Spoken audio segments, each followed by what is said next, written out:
मेरी पूरी कहानी प्रतिलिपि पर पढ़े। अज्ञात लड़का भाग 7।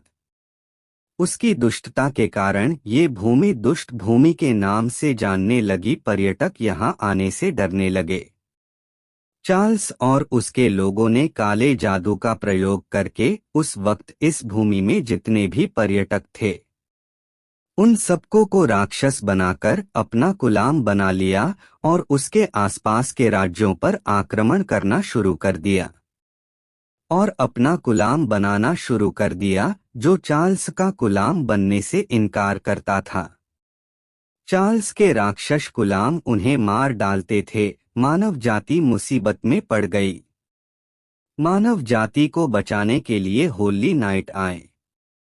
होली नाइटस उन राक्षसों से लड़े। होली नाइट ने चार्ल्स के राक्षस गुलामों को खत्म कर दिया, लेकिन चार्ल्स के काले जादू के कारण होली नाइट इस भूमि में प्रवेश नहीं कर पाए।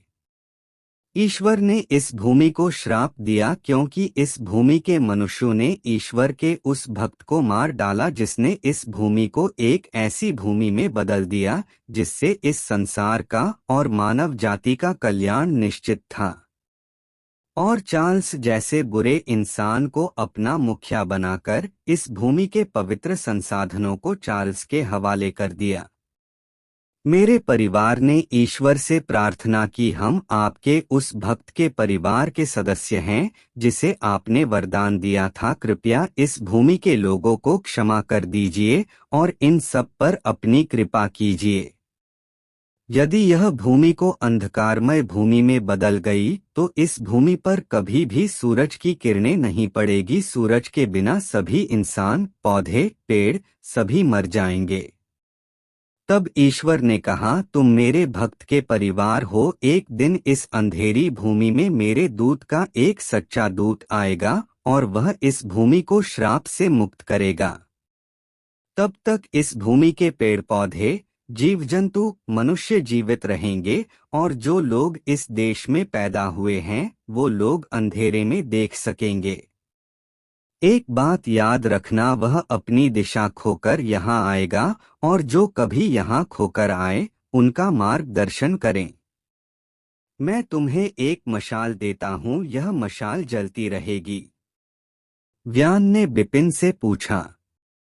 अपने प्रयोगों के लिए चार्ल्स किस प्रकार के संसाधनों का प्रयोग करता था? बिपिन ने कहा, मुझे इस बारे में कुछ भी नहीं मालूम। व्यान ने थोड़ा सोचते हुए कहा, साधारण प्राकृतिक संसाधनों का उपयोग राक्षस बनाने के लिए नहीं किया जा सकता है। यह प्राकृतिक से परे है। अलौकिक हो सकता है, लेकिन यह क्या हो सकता है और चार्ल्स उसका क्या हुआ?